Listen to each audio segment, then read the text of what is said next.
Hello guys, नमस्ते। मेरा नाम ऐश्वर्या यादव है। Welcome back to my YouTube channel. मैंने यूपीएससी सीएससी 2023-28 में को अटैम्प्ट किया था और मैंने उसके बाद ये वीडियो आज बनाया। मुझे बहुत टाइम लग गया वीडियो बनाने के लिए। एक्चुअली हुआ क्या है कि पेपर जिस हिसाब का था उस जिस हिसाब से मैंने तैयारी की थी, सब कुछ बहुत ही बढ़िया था, बट पेपर ने जो था वो बहुत टफ निकला। हर बार होता है, ऐसा नहीं है कि यूपीएससी ने इसी बार ही कुछ चेंजेस किया। मेरा तो पिछली बार जो पेपर था वो भी मुझे बहुत टफ लगा था, हालांकि मैंने वो अटैम्प्ट नहीं किया था, लेकिन मुझे उसके हिसाब से भी लग रहा है कि जो आने वाले किसी के एग्ज़ाम पेपर वो बहुत टफ ही होने वाले हैं। और लेकिन इस बार जो था वो बिल्कुल ही चेंज कर दिया था मैंने आने। बट आप अगर आपने बहुत बार मतलब मैंने बहुत सारी कोचिंग्स की वेरी पूरे एग्जैक्ट जो आंसर है वो पता नहीं लग पा रहा है कि एक्चुअली मैं आंसर कहाँ और आपकी प्रिपरेशन कहाँ लग कर रही है, क्योंकि यूपीएससी की जो आंसर की उसको आने में तो पूरा साल लग जाता है और आप उसके जो कोचिंग्स हैं उनके भरोसे ही रह जाते हैं कि वही जो उन्होंने आंसर्स बताया है हो सकता है वो गलत है या सही है, उन्हीं के अकॉर्डिंगली आप प्रिपेयर करते हो और लास्ट में आपको पता चलता है कि ये गलती है, ये सही है, ये गलत है। यूपीएससी का इस बार जो जीएस का पेपर था उसमें पैटर्न काफ़ी चेंज था, क्योंकि क्वेश्चन जो बहुत ज़्यादा एनालिटिक क्वेश्चंस थे।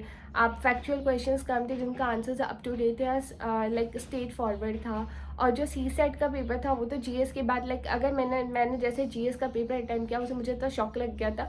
और सी सेट तो मतलब फुल प्लान करने के बाद भी अच्छे से मतलब मेरा प्रिपरेशन अच्छी होने के बावजूद भी जो सी सेट था वो कहीं ना कहीं छूट गया। मैंने काफ़ी कोशिश की, लेकिन सी सेट में ये था कि जो मैथ्स के क्वेश्चन थे वो बहुत टफ थे।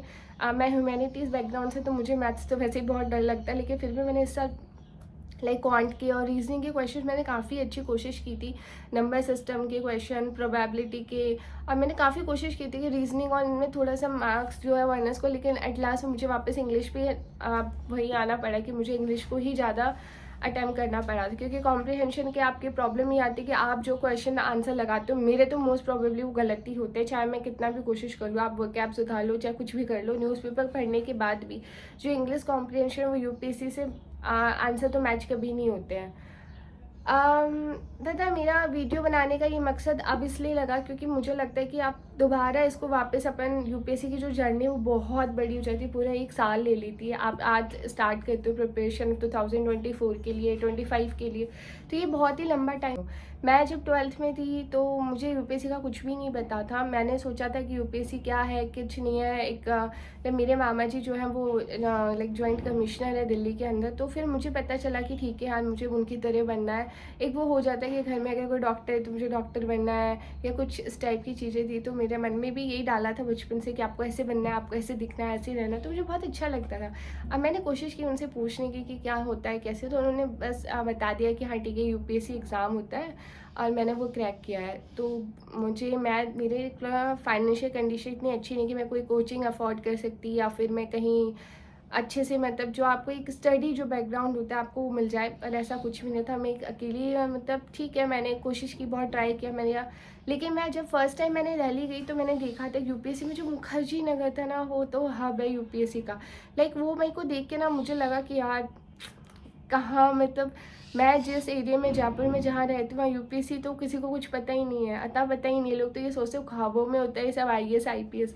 फिर भी मैंने ख्वाब को जो था वो सच करने की कोशिश की और मैंने इस उम्मीद के साथ यूपीएससी के बारे में थोड़ा मतलब छानबीन स्टार्ट की। मैंने भी खुद से महारानी कॉलेज से मैंने, फिर उसके बाद मैंने स्टार्ट किया कि ठीक है यूपीएससी के बारे में थोड़ा पता लगाने की कोशिश की। मैं दिल्ली भी गई थी एक दो बार, काफ़ी मैंने जैसे बुक्स वगैरह है, सिलेबस है, इसके बारे में जानने की कोशिश की। बट क्या होता है ना, आप बहुत ज़्यादा एम्पल मतलब बहुत ज़्यादा मिस इन्फॉर्मेशन भी है यूपीएससी के बारे में दिल्ली में, और आप अगर एक बार उसमें खो गए, उसमें ट्रैप हो गए ना, तो आपका पूरे मतलब आप 7 साल या 10 साल भी लगा दोगे तो आपके सारे के सारा जो भी टाइम है वो सारा वेस्ट हो जाता है। तो वही मेरे साथ हुआ, क्योंकि स्टार्टिंग में मुझे ऐसा लगता था कि जो येलो कवर बुक्स है यही होती होंगी, शायद बच्चे इन्हीं से पढ़ के जो यूपीएससी वो क्रैक करते होंगे। मैंने कभी टॉपर्स का कोई वीडियो नहीं देखा, मैंने कभी कोई गाइडेंस नहीं ली, कोई कोचिंग नहीं किया। बट हाँ मैंने उन बुक्स को इकट्ठा करा, ठीक है, मैं उन बुक्स को ले आती थी और फिर मैं उनसे पढ़ती। लेकिन आप अगर जैसे न्यू स्टूडेंट्स के लिए ना बहुत दिक्कत हो जाती है, क्योंकि आपको सिलेबस का गाइडेंस है नहीं है, आपको ये नहीं पता आपको प्रीवाई जो है वो कैसे करनी है, पीवाई क्यू उसको कैसे हैंडल करना है। और जो आप जितने भी लाइक जो भी स्टैंडर्ड बुक्स है एनसीईआरटी से, उनमें से कौन सी पढ़नी है कौन सी नहीं पढ़नी, क्योंकि जो टाइम जो होता है सबसे ज़्यादा जो टाइम होता है वो इन्हीं बुक्स में चला जाता है।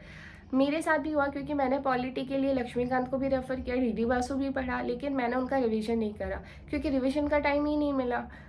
हिस्ट्री के लिए मैं मॉडर्न हिस्ट्री पढ़ी, स्पेक्ट्रम पढ़ी और मैंने एनसीईआरटी भी पढ़ी और उसके बाद सतीश चंद्र की बुक भी पढ़ी, लेकिन आप पढ़ते बहुत कुछ हो लेकिन उसका रिवीजन नहीं हो पाता। और ये मेरे साथ हर बार हो रहा था क्योंकि मुझे ऐसा लगता था कि बहुत सारी बुक्स पढ़ने से या बहुत सारी चीज़ें टॉपिक्स पढ़ने से जो है वो इजीली आप इस पेपर को क्रैक कर सकते हो। ज्वाइन किया था 2017 में मैंने जयपुर में सेमिनार हुआ था यूपीएससी का, तो मुझे बड़ा मतलब बहुत मज़ेदार था वो, मुझे बहुत अच्छा लगा। मैंने उनसे जाके बहुत ऐसा लगता था जैसे अनाड़ी हो, जैसे ऊट पटांग के क्वेश्चन पूछे कि यार ठीक है सर कैसे करना है ये, सर ये कैसे बन जाएगा, सर ये कैसे हो जाएगा। तो सर को ऐसा मतलब सबको ना बच्चों को ऐसा लग रहा था कि यार मतलब शायद मुझे कुछ ज़्यादा पता है या मतलब मैं कुछ गलत चीज़ पूछ रही हूँ, तो एक उस चीज़ को भी देखा जाता है। और जयपुर में आप यहाँ पे यूपीएससी का कोई वो नहीं है, यहाँ कोई यूपीएससी को कोई टेस्ट पेपर देने होते हैं, मॉक टेस्ट भी होते हैं इसके। विजन कोचिंग का नाम होता है, वाजीराम भी कोचिंग का नाम है। और जो क्या कहते हैं सिलेबस में आपको बहुत अच्छे से रटना होता है। इसमें मेंस होता है, मुझे सिर्फ प्री तक का ही नॉलेज हुआ था, फिर मुझे मेंस के बारे में पता चला। इंटरव्यू भी होता है जिसमें आपकी बहुत अच्छी आपको मतलब मॉक इंटरव्यूज़ भी देने होते हैं अगर आपका सिलेक्शन होता है तो। मेरा मतलब ये था कि मुझे ना उनको देख के बड़ा मोटिवेशन हुआ कि मुझे लगा नहीं यार मुझे भी करना है, मैं कर सकती हूँ, क्यों नहीं कर सकती। इन लोग मेरे जितने भी बच्चे स्टूडेंट्स थे मैं उनको इन्फॉर्मेशन दे रही थी कि मैं दिल्ली गई थी और मैंने इतनी इतनी बुक्स लेकर आई हूँ और देखना मेरा क्लियर हो जाएगा। ठीक है, बुक्स इकट्ठी करना बहुत आसान बात है क्योंकि मैंने तो पूरी एक लाइब्रेरी बना ली थी कि हाँ देखो इतनी सारी बुक्स पढ़ते तो यूपीएससी क्रैक होता है। और मैंने पढ़ी बुक्स सारी, सिंसियरली मैंने सारी टॉपिक्स पढ़ी, सारी बुक्स कवर करी, लेकिन सिर्फ पढ़ना इज़ नॉट अ वे, क्योंकि आप जब तक उनको रिवाइज़ नहीं करोगे, वो भी एम्पल मल्टीपल टाइम रिवाइज नहीं करोगे, उस बुक्स को पढ़ने का कोई सेंस नहीं। क्योंकि रिकॉल ही सबसे अच्छा जो एक मेथड है, जो की है, जो इस यूपीएससी को क्रैक करने में, प्री को क्रैक करने में काम आता है, उससे ज़्यादा कोई काम नहीं आता। मेंस में आप थ्योरेटिकल है, अगर आपकी थ्योरी अच्छी है, आपकी थ्योरेटिकल एनालिटिकल जो पार्ट है वो बहुत स्ट्रांग हो है, तो आप मेंस तो इजीली क्लियर कर सकते हैं। लेकिन जो प्री है, आज का जो सबसे ज़्यादा कॉम्पिटिशन है वो प्री में हो चुका है। मुझे तो प्री से ही बहुत ज़्यादा डर लगता था। उसके बाद मैंने सारी इन्फॉर्मेशन लेने के बाद मैंने अटैम्प्ट दिया। 2017 में मेरा अटैम्प्ट हुआ और उसके बाद मेरा क्लियर नहीं हुआ, तो मुझे बहुत डिप्रेशन फील हुआ। क्योंकि क्या होता है ना, आपने जो मेरा एक फ्रेंड सर्किल था, मैं अपने फ्रेंड्स की सबकी फेवरेट थी कि मैं अपने स्कूल में सबका काफ़ी अच्छा बड़ा फ्रेंड सर्किल था, और वो धीरे धीरे जो वो ख़त्म होता चला गया क्योंकि अपने आप को एक कंट्रोल, एक सराउंडिंग, ऐसे सराउंडिंग में रख लेते कि आप एक ऐसे लगता है जैसे आप पैरेलल वर्ल्ड में ही हैं, किसी से कोई मतलब नहीं, कोई बर्थडे पार्टी नहीं, कोई फेस्टिवल नहीं, कोई कुछ नहीं। तो बिल्कुल ऐसे ही था कि एक घर में, एक कमरे में बंद करके आप बस पढ़ते रहो और आपको कहीं कोई मतलब ध्यान नहीं देना, कहीं घूमना नहीं है, कहीं जाना नहीं है। यही हुआ, पूरा 2017 था वो मेरा ऐसे ही स्पेंड हो गया। और उसके बाद जब नहीं हुआ तो मुझे बड़ा अफसोस आया क्योंकि लोग जो है जो भी है सब पूछने के लिए खड़े हो जाते हैं, सब तैयार हो जाते हैं कि हाँ क्या हुआ, कैसा रहा रिजल्ट, बस यही था, यही हुआ, ऐसे हुआ। ये सारी मतलब ठीक है। 2017 के बाद 2018 में भी मेरे साथ प्रॉब्लम यही थी कि जीएस में मेरा स्कोर थोड़ा सा बढ़ा, लेकिन मेरा 1 या 2 नंबर की वजह से जीएस रह गया और सी सेट तो मेरा बिल्कुल भी क्लियर नहीं हुआ। क्योंकि सी सेट ये प्रॉब्लम ये आ रही थी कि मैंने कभी रीजनिंग किया और क्वांट के जो क्वेश्चन है मैंने कभी अटैम्प्ट नहीं किए, कभी मैंने ट्राई नहीं किया। मैं जितना भी उनको कोशिश करती थी, हमेशा मुझे लगता था क्वेश्चन जो मैं जो प्रिपेयर करके जाती हूँ क्वेश्चन उससे बिल्कुल के हट के आते हैं।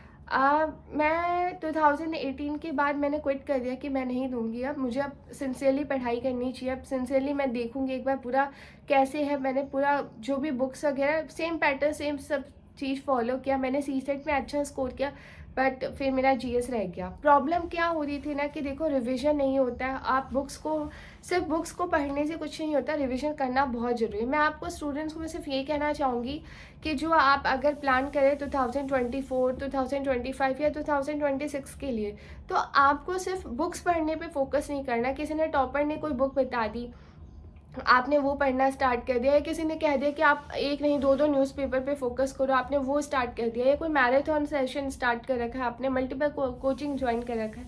ऐसा कुछ भी नहीं है। यूपीएससी क्रैक करने का बहुत ही ईजी तरीका है, वो है रिवीजन। अगर आप एक लाइक मॉडर्न स्पेक्ट्रम अगर आप पढ़ रहे तो जब तक आप उसको 10 टाइम रिवाइज नहीं करेंगे आपको क्वेश्चन सॉल्व नहीं कर सकते, क्योंकि यूपीएससी में क्वेश्चन जो बिल्कुल एनालिटिक आते हैं, फैक्चुअल क्वेश्चन नहीं आते हैं।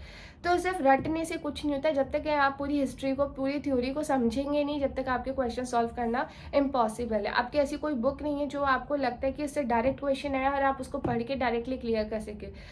ऐसा ही पॉलिटी में है, आपको हर सब्जेक्ट के लिए यही चीज़ फॉलो करनी चाहिए, क्योंकि मैंने अपने 7 साल ख़राब करे हैं, अब 7 साल मेरे बर्बाद हुए हैं। तो मेरे को मैं सिर्फ इतना ही कह सके रहना चाहती हूँ कि आप जो ये जर्नी अगर एक बार चालू करते हैं ना, आप एक बार अपने आप को ना टाइम दीजिए, चाहे 1 मंथ दीजिए, 2 महीने दीजिए।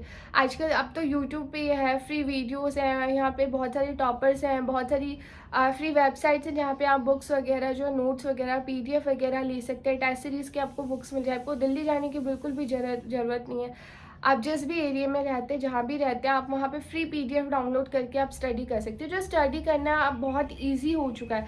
प्रॉब्लम है कि आप स्टडी तो ईजी हो गया, लेकिन जो क्वेश्चन का जो लेवल, यूपीएससी का जो लेवल है वो बहुत ज़्यादा इंक्रीज़ हो गया, क्योंकि कंपटीशन बहुत ज़्यादा बढ़ गया है। इस बार मैंने जो प्रिपरेशन की थी उसमें मेरे मैंने जो भी मेरे हैंडमेड नोट्स से आप क्वेश्चन देखेंगे तो डायरेक्टली क्वेश्चन वहीं से पिक हुआ है। मेरा जीएस, मेरा स्कोर जीएस में मेरा बहुत अच्छा स्कोर था, जीएस मेरा क्लियर था, बट मेरा सीसेट बिगड़ा। सीसेट भी इसीलिए बिगड़ा क्योंकि मैं जीएस में बहुत ज़्यादा पैनिक हो गई थी, क्योंकि एक होता है कि आप बार बार जिस पेपर को देते जाते हैं एक डर बैठ जाता है कि यार अगर नहीं क्लियर नहीं हुआ तो क्या होगा। वही चीज़ मेरी बार बार उसी चीज़ में बार बार मैं वहीं पे स्टक हो रही थी। और जैसे ही मैंने जीएस पेपर क्लियर हुआ तो मुझे बड़ा डर सा लगने लगा कि यार पता नहीं होगा नहीं होगा, पेपर बहुत टफ था। आप हर चीज़ ट्राई करते हो, आप नॉलेज करते हो, गैस वर्क यूज़ करते हो, एलिमिनेशन टेक्निक यूज़ करते हो, लेकिन वहाँ पे जब सब चीज़ें आपको लगती है कि यार ये भी गलत है, इससे तो बिल्कुल भी पॉसिबल नहीं है, जहाँ स्टक हो जाते क्वेश्चन नहीं होते, वहीं आपका दिमाग जो है काम करना बंद कर रहा है। वैसा ही सीसेट में और मेरा क्वांट्स और मैथ्स मैंने कोशिश की कि मैं बहुत अच्छे से करके आऊँगी, बहुत अच्छे से करूँगा, लेकिन एट लास्ट हुआ वही कि जो वहाँ पे मैथ्स था मैं वहीं पे वापस से स्टक हो गई, तो मेरा सीसेट जो है वो क्लियर नहीं हुआ। तो मैं आपको ये कहना चाहती हूँ कि आप जो है ना, जहाँ पे आपको वीक पॉइंट लगे आप कुछ भी मत करो। पीवाईक्यू, जितने भी पीवाईक्यू से वो सारे आप ट्राई करके देखो। आपको जहाँ स्कोर आपका लग रहा है कि हाँ मेरा इस चीज़ में, इस टॉपिक में मेरा स्कोर अच्छा आ रहा है, तो आप उसको रिवीजन मोड पे डाल दो कि आपको इसको हर वक्त सिर्फ रिवाइज ही करते रहना है। और जहाँ आपको लग रहा है कि यार मैं स्टक हो गया हूँ या स्टक हो गई हूँ, अब मेरे इसमें मार्क्स इंक्रीज नहीं हो रहे, या मुझे इसमें बार बार दिक्कत आ रही है और बार बार इसी में परेशानी आ रही है, तो आप उसके लिए फ्री यूट्यूब वीडियोस देख लीजिए। आप उसके लिए पीडीएफ बुक्स वगैरह डाउनलोड कर लीजिए। आपके आसपास कोई कोचिंग है किसी चीज़ का तो आप उसे ज्वाइन कर लीजिए। आजकल तो ऑनलाइन कोचिंग्स भी अवेलेबल है, आपको कहीं जाने की भी ज़रूरत नहीं है। आजकल तो दिल्ली का क्रेज़ भी बहुत कम हो गया कि दिल्ली में जाके पढ़ाई होती है, ऐसा कुछ नहीं है। आप अपने घर में रह के पढ़ाई कर सकते हैं, लाइब्रेरी ज्वाइन कर सकते हैं, आप वहाँ पे पढ़ाई कर सकते हैं। आप मुझे कमेंट करके बता दीजिए, मैं आपको फ्री जो वेबसाइट्स हैं, जो भी मेरे पास बुक्स हैं, मैं उनको गिव अवे कर दूँगी। आप उनको जो आप देख सकते हैं, आपकी वो हेल्प कर देंगी। मैं आपको एडवाइस दे सकती हूँ कि भई अब आप जो है ना, अगर आप वैसे मैं चाहूँगी कि आप अगर सिर्फ 1 साल, बहुत होता है, बहुत बड़ा साल है, बहुत बड़ा टाइम हो जाता है, लेकिन सिर्फ अगर 1 साल आप अच्छे से पढ़ाई करते हैं, इस चीज़ को देते हैं यूपीएससी को, तो क्रैक करना इतना मुश्किल नहीं है। लेकिन हाँ, रिवीजन के जो लास्ट 2-3 मंथ्स होते हैं ना, उसमें आपको बहुत सीरियसली पढ़ाई करनी होती है। मैं हर बार मैं इसी चीज़ में अटक जाती थी, क्योंकि मेरे साथ प्रॉब्लम ये थी कि हमेशा कुछ ना कुछ घर में कोई प्रॉब्लम होती रहती थी।